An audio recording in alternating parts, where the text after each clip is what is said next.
Yeah, it's pretty much. I'm gonna be heading to New Vegas sometime in 2012 if it keeps going like this. I'm never gonna get there because they keep fucking with me to all this other stuff. Yeah, you got to go off to the desert and kill some ants and some mutants or whatever to build your stats up, and you got to keep doing missions to do that. So I can look.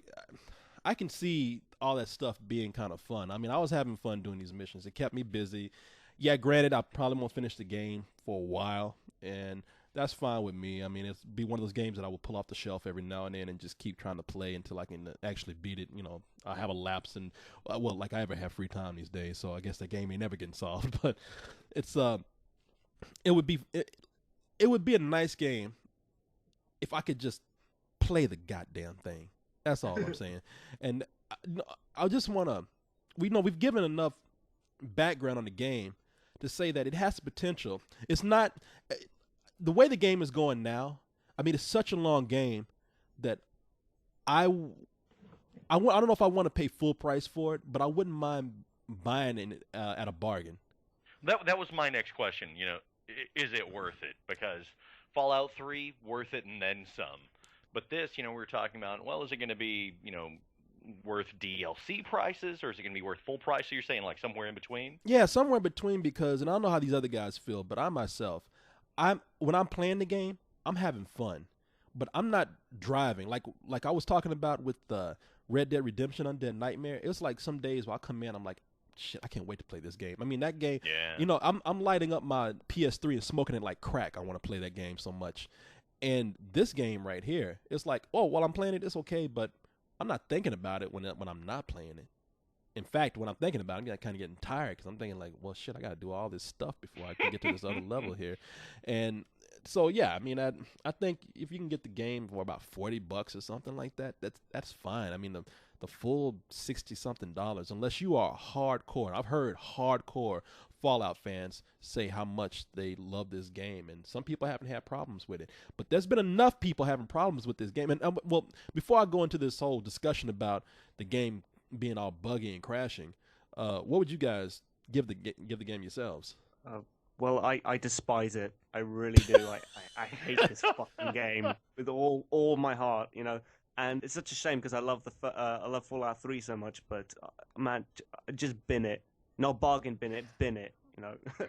That's my 2 cents. What do you hate the game because of how it crashes for you, or is it the game itself, the gameplay? Well, I hate it on a multitude of levels. Like, I don't like the storyline. I think it's really ugly. It hasn't improved at all since the Fallout 3, and just the bugs of the last straw. Because it crashed on me 3 times within 2 hours, and I was about to scream bloody murder and throw my controller out the window. So I was just like, fuck this game. You know, I'm going back to playing Undead Nightmare again. You know, it's like at least I'll know I'll enjoy that. So.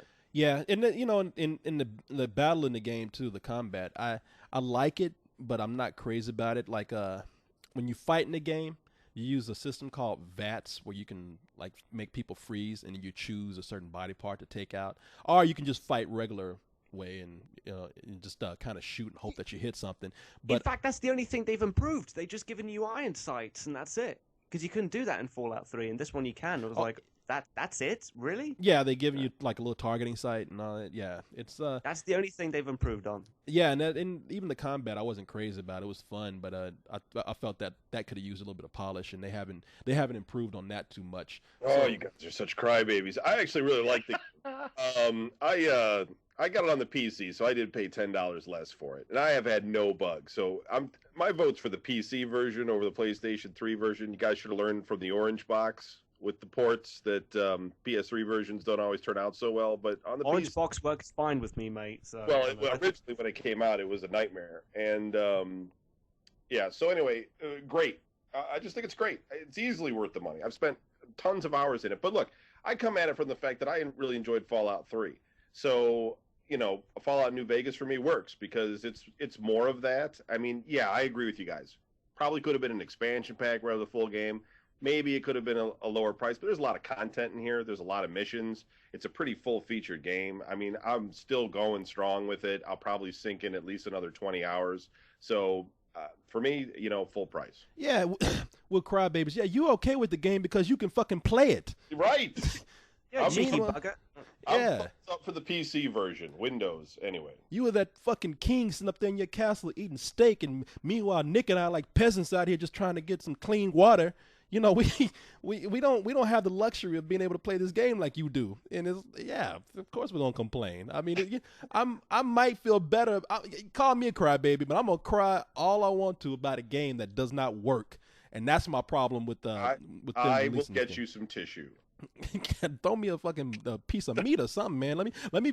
Can I come over to your house and play instead of sitting up here trying to play on my machine? Because I'm really disappointed with this whole talk about patches and lots of people not being able to play. They're spending their hard-earned money on a game that doesn't work, and like I said, I don't know if this is something that is just on the PS3. I could have swore I heard people having the same problem on an Xbox. Jason was sitting up here saying that these are problems that have gone on for years, and now it seems to just be happening on a larger scale.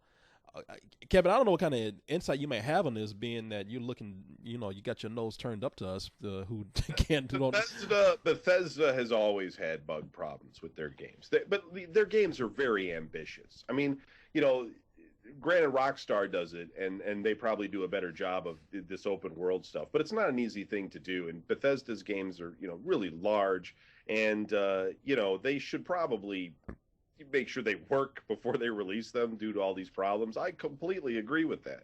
But again, all I can say is I've been playing it on the PC side, and I have not gotten any errors. So, but the complaints are out there enough, and they have a history of bugs that this is a company that at some point needs to learn. I mean, just maybe they can't. Maybe there's just no way that they can fix this game, but apparently they can if they're going to put a patch out for it. I mean, they put patches out all the time. How long? I mean, really, would it kill them to just wait a couple of extra months if that's what it's going to take, instead of like putting out a patch after 2 or 3 months? Just take that 2 or 3 months to make a game that works, so that people don't have to put up with this. Even some of the DLCs are for Fallout 3 were notoriously riddled with problems, like the Alaska pack and stuff like that. I think there were 2 or 3 of them, and even those had problems too. So it seems like that the Fallout curse, if you want to call it that, has carried over to the people who bought it from Interplay. It all comes, the Elder Scrolls Oblivion game engine, which I think is all this is based off of. Originally, when that was launched, that was full of bugs, and that took a long time to get patched and fixed. They're a PC game company, and that's where they have their roots. And unfortunately, over the years, PC gaming has had a long history of games being released when they're not ready, and I guess Bethesda continues to do that. But and let's just say that Obsidian is the company that they're the developer, and Bethesda is they're the publishers of the game. So I don't know. I don't want to seem like I'm blaming Obsidian for a game that doesn't work. I'm wondering if it's a case of Bethesda coming in and telling them, like, look, we want this game out by this time, and Obsidian is trying to tell them, like, look, man, the game doesn't work, and Bethesda like, I don't give a shit. We got money riding on this. We got marketing already. We got commercials. Get the game out. You want your job? Get the game out. And then they put the game out and it doesn't work. And I think that is a publisher's problem. A publisher sometimes, and I wonder how much publishers.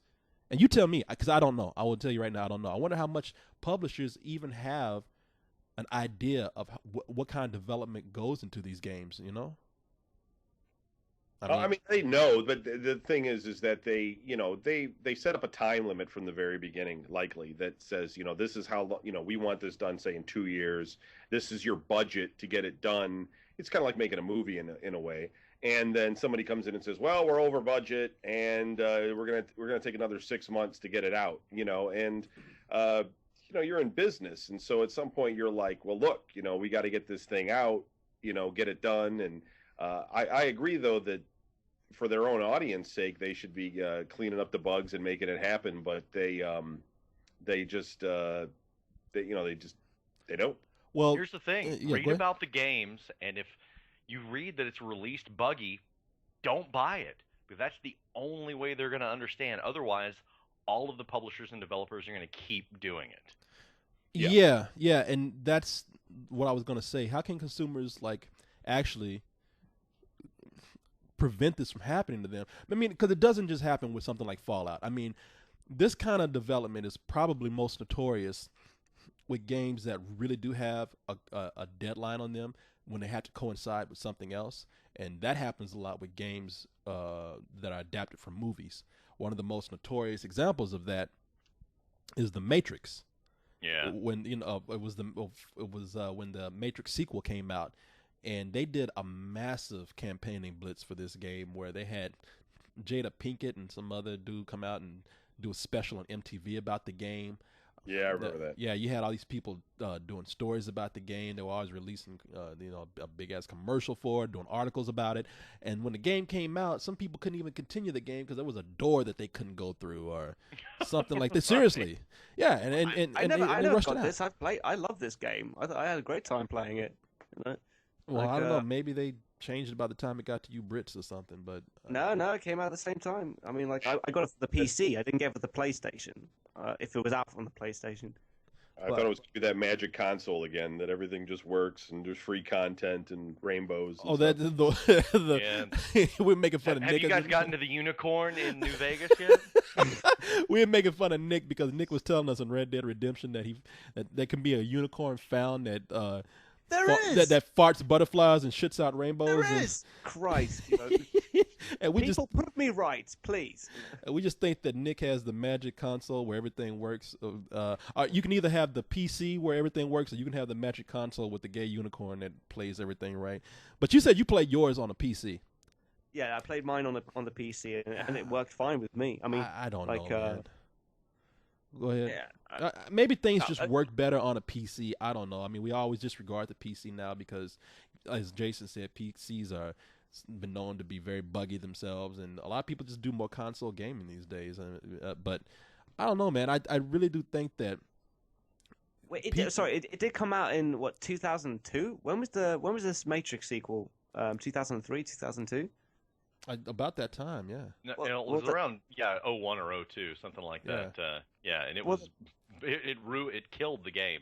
Which a Matrix game around that time was a license to print money. And they fucked it up. Well, I think that's the thing. They got their money's worth. I mean, that's what these people do. They know that these games are going to make money. They know that there's a demand out there. It's not like now imagine watching a movie where you watch the movie and the movie just cut off halfway. You would get up and ask for your money back, and it's not that easy with a game. You bought the game. Chances are you're probably not going to, after it's open, you're not going to go back to the store and try to get your money back. You're probably just going to wait for the patch, and it's already sitting there. It's just more trouble to try to get your money back for it. And so they know that they got people with that, and I think that that's wrong.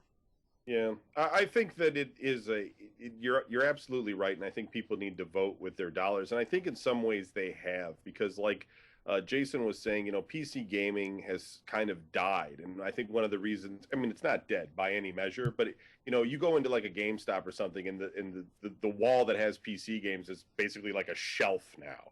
There's hardly anything there because most people that play games don't want the hassle of the bugs and the patching and the everything that goes wrong. And when you have a console game like this, it should work, from the get-go. And it's a huge disappointment to hear that the game is basically, you spend $60 on something, you come home and it's just broken. But it depends what kind of game you're looking for. Like, I love my Empire Total War series, and you can only get those for the PC. So right. Yeah. But like World of Warcraft, I mean, that's a PC game and it's huge. I'm not saying that PC gaming is dead by any measure. I'm just saying that as far as like a lot of gaming goes, most people have moved to consoles. That's all. Yeah, no, I understand what you mean, and that's probably why I play on my console more, because usually if a game fucks up on my PC, I just assume it's because my PC's shite. That it doesn't have good enough graphics or something. But with a PlayStation, it better work perfectly, and usually it does, apart from this, smelly pile of dog's bollocks. That's right. You would think it would be easy to test for the bugs because everybody has the same platform. Yeah. It's you all have the same. I mean, basically the same system. One has a couple of different hard drives in it, and one has backwards compatibility. But I mean, the raw, hardware is the same. So how can Bethesda or Obsidian release this thing and not have caught these bugs? Yeah, it's easier to find bugs on a console than it is on the PC when you've got a cornucopia of different parts and video cards and drivers and so forth. With the Xbox or the PS3, it's all pretty much the same thing. So yeah, really far less excuses when you're releasing a buggy game on a console. Yeah, no, from here. Said from the guy who's never programmed a game ever. Well, you could probably do a better job than these assholes could. I'm telling you, man. I mean, it's time for people to unite together and just tell companies like Bethesda to eat a dick, and vote with your dollars and tell them to eat a dick and just, start releasing games that work. I mean, if your games are that ambitious and there's nothing you can do about it, I sympathize with that. But the fact that you can release a patch that fixes some of these things lets me know that these games can be just a tad bit better before their final release. And I beg them to just start doing that. And if they can't, then I beg people to just start just looking at a company's record. I mean, it's after this debacle right here, and it has caused a big stink. I mean, there's no excuse for us to go out and expect anything less from this company. We should expect more, and start telling them to put out games that if we're going to pay for them, then it better be a finished product. It shouldn't. I wouldn't buy a broken car, so I'm not going to fucking buy a broken game. And don't announce the game, years before it's actually bloody released, because I'm getting really sick of that, they announced a game called I Am Alive, which I've been looking forward to, oh, that's the game ago. with the earthquake. Yeah. And what the fuck is that? Just like that happens all the time, though. I mean, if you sit there and you really think about it, there are so many games out there that that caught your eye or something like that, and then you never hear about them again because they're gone. And Duke Nukem Forever is often chosen as the epitome of that, and it is. But there are so many other games that were announced a long time ago that never saw the light of day. They just didn't have the spotlight like Duke Nukem did. Why did they announce Fallout New Vegas a year or so before ahead of time, or no? They announced, I think a year probably, but they did announce it quite early on, so that could have helped. Well, God damn it! See, that's another thing. When you tell me you have a year to bring this game out, there's no excuse for that. You had a year to get this shit to work. And tell everyone that it's coming out within a year. That really puts the pressure on. So I mean, if you put a press, I guess a press announcement out saying, "Wow, people really want this game that bad. We only got 2 weeks to work on it. Now it's not going to work like you wanted to, but if you want it that bad, we'll put it out and we'll just release a patch later." I understand, but if you come telling me a year before, oh shit, oh yeah, Fallout New Vegas, boy, I know y'all can't wait for that. Gonna be the best game ever. They should announce the game just a month before its release or something. Right. I mean, one of the games I was looking forward to the most when I was younger was The Getaway 3. That's a Cockney gangster GTA game, which looked awesome. It was going to be one of the first releases on the PlayStation 3. You be waiting for some shitty games, don't you? You like shitty games, don't you? Excuse me, sir. I never heard anybody say, "Man, I couldn't wait till The Getaway comes out." The Getaway fucking ruled, man. It was about Cockney gangsters, shooting up policemen, and it was GTA except in London, Oh, yeah? And the most accurate free sandbox game I've ever played. Wasn't GTA 2 actually in London? No, that was just called GTA London. Okay, yeah, I was about to say, I remember the same thing about that too. Yeah. Go ahead. The thing about Getaway 3 was that it was identical to London because I've lived here my whole life. If it told me to get from Piccadilly Circus to Tottenham Court Road, I didn't need a mini map. I just knew it's down 3 streets or whatever. So, and I was really looking forward to it. And then they just buckled and it just disappeared. So if they just announced the game a month or so, before its arrival, then that would help out with not releasing a game too early when it has shitloads of bugs in it. It just sounds like that sounds like the most boring game in the world. Sounds like you committed. Yeah, it's not like what's the difference the getaway in Grand Theft Auto. I'll tell you the difference is you commit a crime and then you run down the street, you get chased by guys in funny hats and sticks and go like hip hip hip hip hip hip hip hip. You please stop, sir. You Yeah. really should stop. We highly recommend that you cease this bad behavior. Yeah, Yeah, like, but you're running away from the Cockney gangsters, and they do mean stuff to you. If you've ever watched Lock, Stock, or whatever, so You hear that, Corey? They're mean. yeah, no. I say so. You stop right. Oh, look, a box of Earl Grey. You know? well, oh yeah. What about I'm that? fucking What with about you, when Nick. you were in London and that kid just like, "Oi, mate, I'm from fucking London. I'll fuck you up." You know, you were like, oh, "God damn, leave me alone." I said, I'm from Texas. I'll shoot you, bitch. And he walked away. It was You easy. didn't have your six shooter there, did you? I You know? put it in the crack of my ass and sneaked it on the plane. That's what we do here in Texas. I was like a drug trafficking mule for a revolver. In Texas, we learn from a very early age to swallow our guns and shit it out when we get to where we're going. So See, that's why Corey said, "I'm from Canada." You know. I do not want to pass a Glock through my ass. yeah, it gets easier if you Vaseline it up enough. But anyway, man, I like I said, I think that I don't know. I think we have just kind of different attitudes of how people should approach this problem of games not being finished. I mean, some people think these games are finished. Some people think, hey, it's okay to wait. Some people are not having these problems at all. I mean, it's still kind of up in the air. But I think that after a while, if a company has a record of doing this kind of stuff, then, you know, look at that and take it seriously, because I personally don't believe that people should be spending their money on a product like that. I mean, I don't know. Any closing arguments here? I agree with you, but it's going to take a hell of a lot more than that to change it, because this has been going on for, 20 years? I mean, it's, hell, several years ago, they were still patching StarCraft 1. I'm serious. You know, it's like patches are just a way of life, and I wish it was the rarity that games would come out unfinished. But I mean, even now, game players have started, or excuse me, game companies have started foregoing the beta process. It seems I want to say that Fable 3 just came out. The developers are saying, "Hey, please report any bugs directly to us." It's like, wow, shouldn't you guys have gotten that shit wrapped up before you release the game? It's just a way of life, you know. I think that gamers that listen, to this show or whatever, at least can, be smart and maybe wait and not pre-order, say, the next Bethesda title until they read some reviews to see if it's just as buggy. I mean, maybe that's just the most you can hope for, is that there's enough gamers out there that can be smart enough to maybe hold on to their dollars and not put that pre-order in. And wait and see, because I certainly wouldn't want to be in yours and Nick's shoes where you guys can't even play the game. That's terrible. Yeah, well, yeah, exactly. I mean, listen to Kevin. It's read the reviews before it comes out, because otherwise you could end up getting screwed. You could end up getting a sequel to a great game that is unplayable. I mean, it's happened to me many times. Yeah.